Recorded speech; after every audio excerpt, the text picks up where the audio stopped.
Operating your hearing aid. This is what your hearing aid looks like. There is the ear mold which fits inside your ear and the hearing aid which goes behind. These two bits do come apart with just a twist and a pull. You can wash the ear mold in warm soapy water. Just remember when you have finished to give it a good shake and perhaps wash it in the evening and leave it somewhere warm to dry overnight. Then, when you have finished, just push the ear mold back onto the hearing aid. At the moment the tube is clear and flexible, but it will start to go a bit hard and yellow in around 6 months' time. This can affect both the sound and comfort. Please call for an appointment every 6 months so we can change it for a fresh tube. These are the hearing aid microphones. To use the telephone, lift the receiver to these microphones on the top of your ear. This is the button on the back of your hearing aid. It may be used for different reasons. Don't worry if you don't have any additional settings. It won't matter if you press the button by accident, as nothing will change.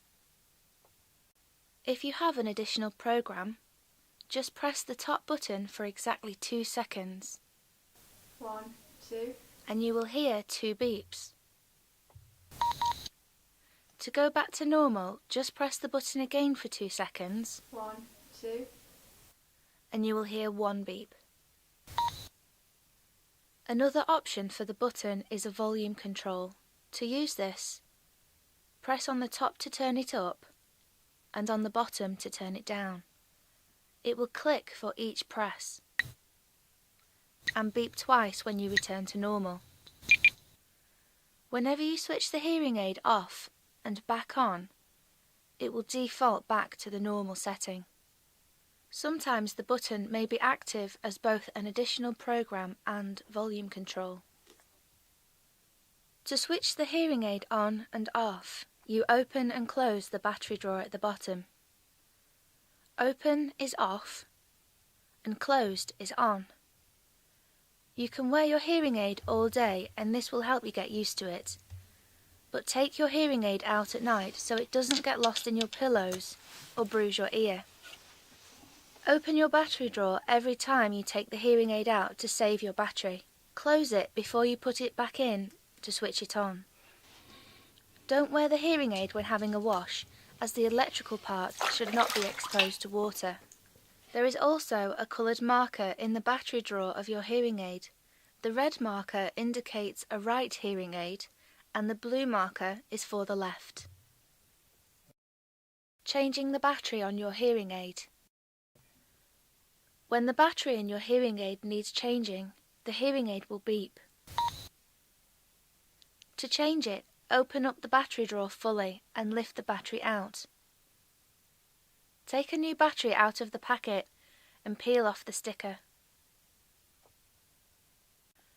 The battery will only go in one way, so just make sure you get the flat, positive side facing upwards. If you get it wrong, it will be difficult to close, so don't force it, but turn it over and try again.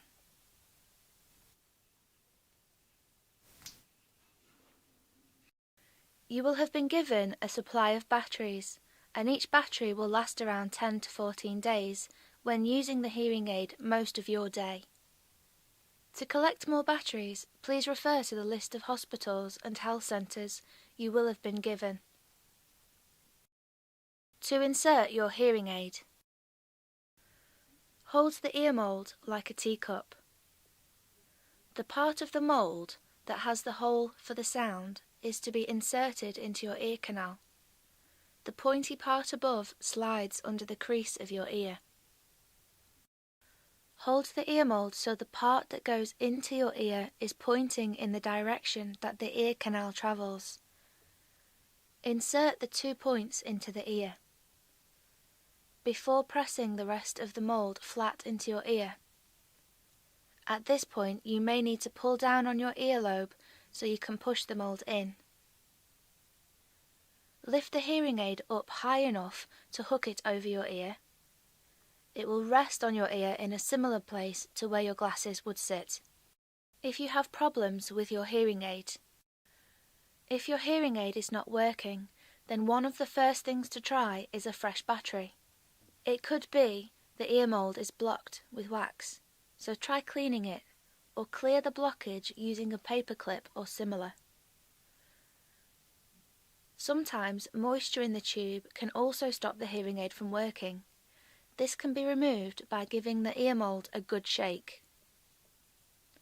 If your hearing aid is whistling, please make sure you have inserted your ear mould correctly. If the ear mould is very loose, then this can also cause whistling, and we may need to make a new one. You will need to make an appointment on the repairs clinic to have another impression taken. Also, ask your GP to check your ears for wax, as this may also be the problem. If you are still having problems, then please call the department and we can make you an appointment. The telephone number is written on the information we have given you. Can help me. I have a problem with my hearing aid.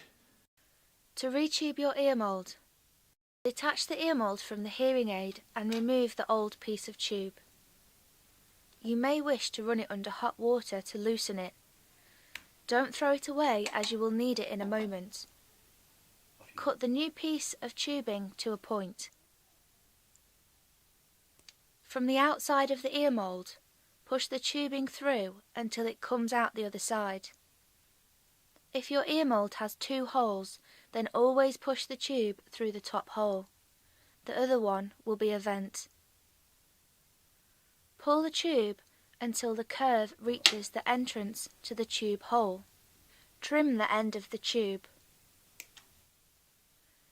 Measure the tube to the right length by using the old piece you saved earlier. Attach the ear mould back to the hearing aid.